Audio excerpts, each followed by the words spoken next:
ಎಂತಹ ದೌರ್ಭಾಗ್ಯದ ಸಸಿಯಾದ ಮಗಳೇ, ಎಂತಹ ದೌರ್ಭಾಗ್ಯ ಸಸಿ ವಜ್ರದೇವ. ಪ್ರಭು, ನಾನು ಇವಾಗ ವಿಧವೆಯಾಗಿ ಬದುಕಿದ್ದರೂ ಸತ್ತಂತಾಗಿದ್ದೇನೆ. ನನ್ನ ಗಂಡನನ್ನು ಬದುಕಿಸಿ. ನನ್ನ ಗಂಡನಿಲ್ಲದೆ ನಾನು ಇರಲಾರೆ ಪ್ರಭು. ಸೋದರಿ, ನನ್ನ ಆಪ್ತ ಸ್ನೇಹಿತನನ್ನು ಕಳೆದುಕೊಂಡ ನನಗೆ ನಿನ್ನಷ್ಟೇ ಸಂಕಟವಾಗುತ್ತಿದೆ ಸೋದರಿ, ಸಂಕಟವಾಗುತ್ತಿದೆ. ಪ್ರಭು, ಕೊಲ್ಲುವ ಹಕ್ಕುಳ್ಳವರಿಗೆ ಬದುಕಿಸುವ ಶಕ್ತಿಯೂ ಇರಬೇಕಲ್ಲವೇ ಪ್ರಭು? ಕೌಮುದಿ, ಸಮಾಧಾನ ಮಾಡಿಕೊ. ಕೌಮುದಿ, ಹುಟ್ಟಿಗೆ ಕಾರಣವಂತಾದರೆ ಸಾವಿಗೆ ಸಾವಿರಾರು ಕಾರಣಗಳು. ನನ್ನ ಮಗನ ಸಾವಿಗೆ ಯುದ್ಧ ಕಾರಣವಾಯಿತು ಮಗಳೇ, ಯುದ್ಧ ಕಾರಣವಾಯಿತು. ಪ್ರಭು, ನನ್ನ ಗಂಡನನ್ನು ಬದುಕಿಸಿ. ಎಲ್ಲರಂತೆ ನಾನು ನನ್ನ ಪತಿಯ ಜೊತೆ ಬಾಳಬೇಕು. ಇಲ್ಲವಾದರೆ ನಾನು ಇರಲಾರೆ ಪ್ರಭು, ನಾನು ಇರಲಾರೆ. ನಾನು ಸಾವಿಗೆ ಶರಣಾಗುತ್ತೇನೆ ಪ್ರಭು. ಸೋದರಿ, ನನ್ನ ಆತ್ಮ ಸಾಕ್ಷಿಯನ್ನು ಕೆಡಕಬೇಡ. ನಿನ್ನ ಪ್ರಶ್ನೆಗಳಿಗೆ ಉತ್ತರಿಸಲಾರದೆ ತತ್ತರಿಸಿ ಹೋಗಿದ್ದೇನೆ.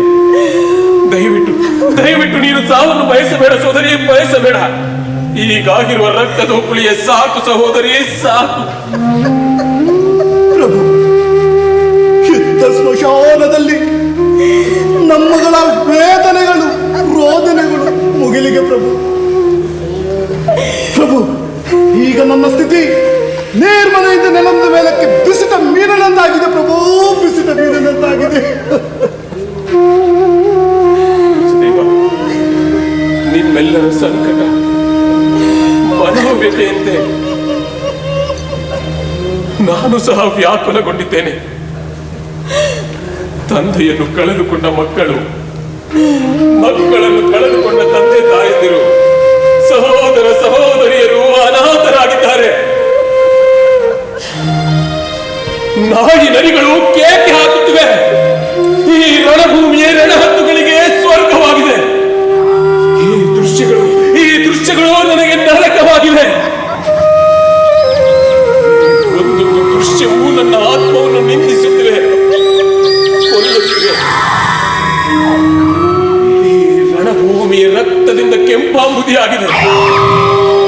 ಎನ್ನಾತ್ಮ ದುಃಖಾಂಬುದಿಯಾಗಿದೆ ಗಜದೇವ, ದುಃಖಾಂಬುದಿಯಾಗಿದೆ.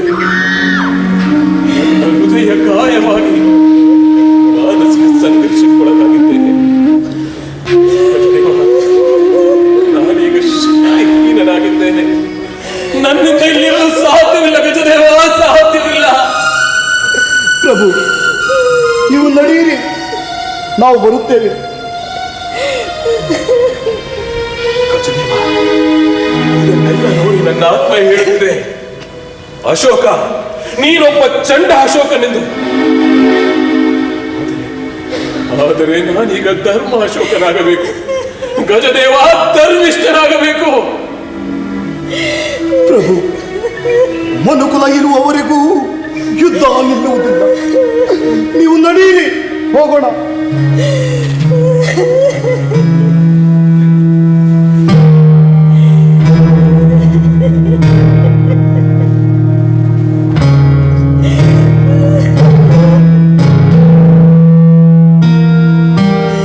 ಧರ್ಮಾಧಿಕಾರಿಗಳೇ, ಪೂಜ್ಯರೇ, ಬೌದ್ಧರೇ, ಜೈನರೇ, ಅಜೀವಿಕರೇ, ನಿರ್ಗ್ರಂಥರೇ ಹಾಗೂ ಚಾತುರ್ವರ್ಣದವರೇ, ನಾನು ಅಂತಃಪುರದ ಆಂತರಿಕ ಕಲಹಗಳಿಂದ ಹಾಗೂ ಯುದ್ಧ ಭೀಕರತೆಗಳಿಂದ